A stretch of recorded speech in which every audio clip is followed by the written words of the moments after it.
श्रीहरिवायुगुरुभ्यो नमः। ओं वंदे विष्णुं नमामि श्रियमथ च भुवं ब्रह्मवायु च वंदे गायत्रीं भारतीं तामपि गरुडमनन्तं भजे रुद्रदेवं देवीं वंदे सुपर्णीमहिपतिदयितां वारुणीमप्युमां ताम् इन्द्रादीन् काममुख्यानपि सकलसुरां तद्गुरून्मद्गुरूंश्च अभ्रमं भङ्गरहितं अजडं विमलं सदा आनन्दतीर्थमतुलं भजे तापत्रयापहम्। पृथ्वीमण्डलमध्यस्थाः पूर्णबोधमतानुगाः वैष्णवाः विष्णुहृदयाः तान् नमस्ये गुरून् मम। आपादमौलिपर्यन्तं गुरूणामाकृतिं स्मरेत् तेन विघ्नाः प्रणश्यन्ति सिद्ध्यन्ति च मनोरथाः। श्री विद्यासागर माधवतीर्थगुरुभ्यो नमः। हरिः ओम्। మనకు ఈరోజు మకర సంక్రాంతి అని సంక్రాంతి పండుగను చేసుకుంటూ ఉన్నాం. నిన్నటి రోజున భోగి, ఈరోజు సంక్రాంతి. సంక్రాంతి అంటే ఏమిటి అంటే, సూర్యుడు ఒక రాశి నుండి ఇంకొక రాశికి వెళ్ళటాన్నే సంక్రమణము అని అంటారు. మనకు తెలిసినటువంటివి మామూలుగా ఉత్తరాయణ పుణ్యకాలము, దక్షిణాయన సంక్రమణం. ఈ రెండే మనకు దక్షిణాయనము వచ్చినప్పుడు జరిగేటటువంటి సంక్రమణం, ఉత్తరాయణం వచ్చేటప్పుడు జరిగేటటువంటి సంక్రమణం, ఇవి రెండే మనకు తెలుసు. అయితే సూర్యుడు ప్రతీ నెల ఒక రాశి నుండి ఇంకొక రాశికి వెళుతూ ఉంటాడు, రాశి మారుతూ ఉంటాడు. అది మాస సంక్రమణములు అని అంటారు. అయితే మనము వాటిని పెద్దగా ప్రతి ఒక్క మాసంలో జరిగేటటువంటి సంక్రమణములను పెద్దగా పట్టించుకోకుండా కేవలం ఉత్తరాయణము, దక్షిణాయనము ఈ సంక్రమణాలను మాత్రమే మనం ఆచరిస్తూ ఉంటాం.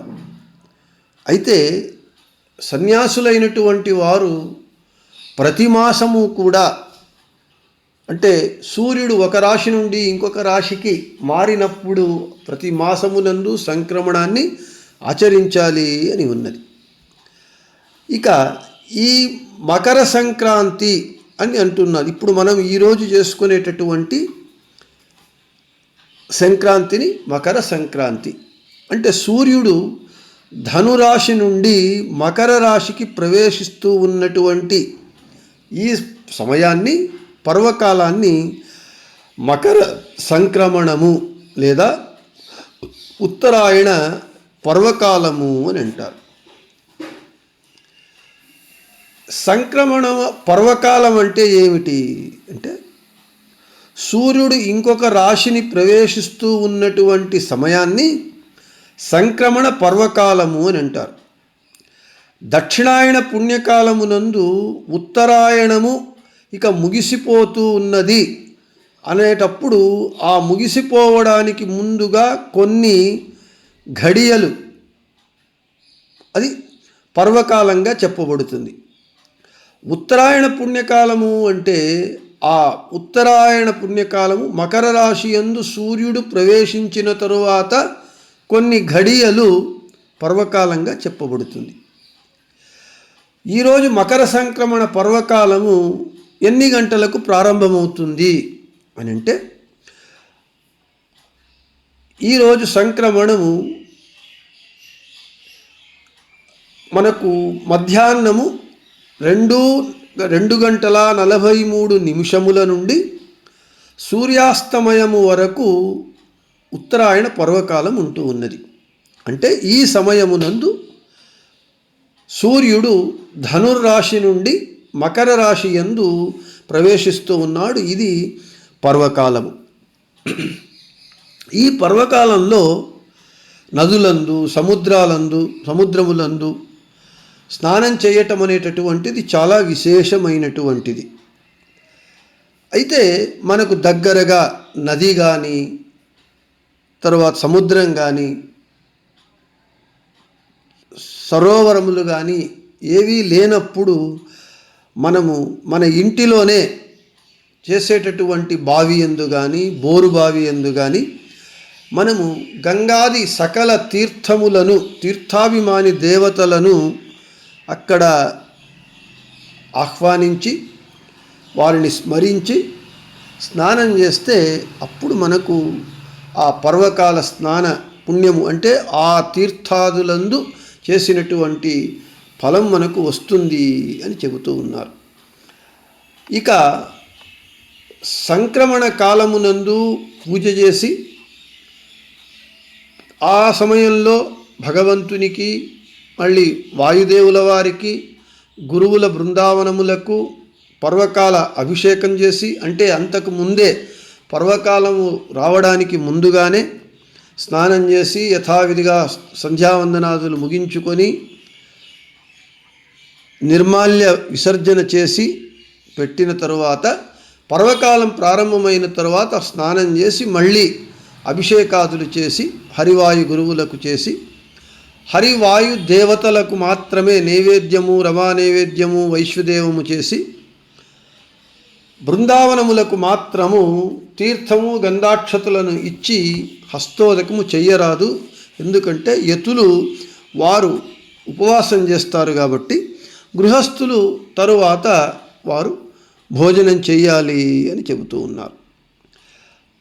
ఒకవేళ మకర సంక్రమణమునందు శ్రాద్ధం ఉంటే ఇంటిలో పెద్దవారి తద్దినం ఉంటే సంక్రమణము ప్రారంభం కావడానికి ముందుగా చేయవచ్చు, లేదా పర్వకాలంలో చేయటం అనేటటువంటిది ఇంకా శ్రేష్టమైనటువంటిది.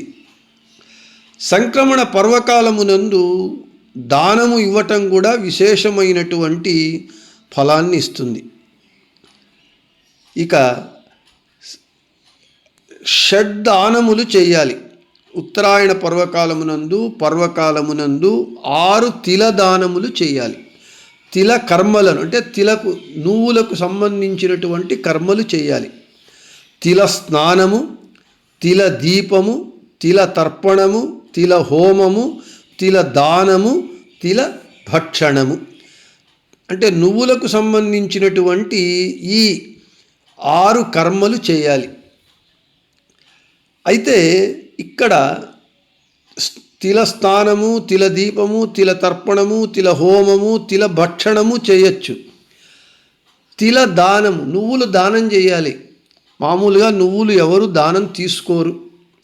అయితే ఈ సంక్రమణ కాలంలో నువ్వులను తర్వాత వాటిలో కొన్ని వస్తువులన్నింటినీ చేర్చి ఆ నువ్వులను భగవంతునికి నివేదించి ఆ నువ్వులను మనం అందరికీ సమర్పిస్తాం. ఎందుకంటే నువ్వులు ఎవరు ఊరికే ఇస్తే దానం తీసుకోరు. ఈ సంక్రాంతి కాలంలో నువ్వులను చిన్నపిల్లలకు ఈ రేగి పండ్లను వాళ్లకు అభిషేకం చేసి వారి పేరు మీదుగా నువ్వులను తర్వాత ఈ చక్కెర బొమ్మ అచ్చులను వీళ్ళంటిని పంచుతూ ఉంటాం. ఈ నువ్వుల దానం ఎందుకు ఈ విధంగా పెట్టారు అంటే నువ్వులు ఎవరు దానం తీసుకోరు కాబట్టి ఆ నువ్వులను ఈ విధంగా సంక్రమణ కాలంలో మకర సంక్రమణ కాలంలో భగవంతునికి నివేదించి సమర్పించటము అనేటటువంటిది చేయాలి. కాబట్టి ఈ విధంగా నువ్వులకు సంబంధించినటువంటి 6 కర్మలు చేయాలి. ఇక ఆ సంక్రమణ పర్వకాలం వరకు ఎవరైతే పూజ చేస్తారో తర్పణం ఇవ్వాలి, పితృదేవతలకు తర్పణం ఇవ్వాలి.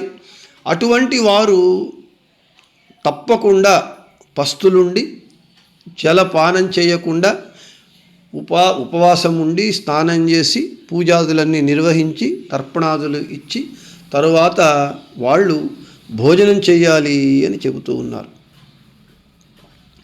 ఇక సంక్రమణ పర్వకాలముకు ముందుగా వంట చేయవచ్చా అంటే చెయ్యవచ్చు. గ్రహణము అప్పుడు మాత్రము గ్రహణము వదిలిన తరువాత స్నానం చేసి వంట చేయాలి. గ్రహణ పర్వకాలానికి సంక్రమణ పర్వకాలానికి తేడా ఉంటూ ఉన్నది.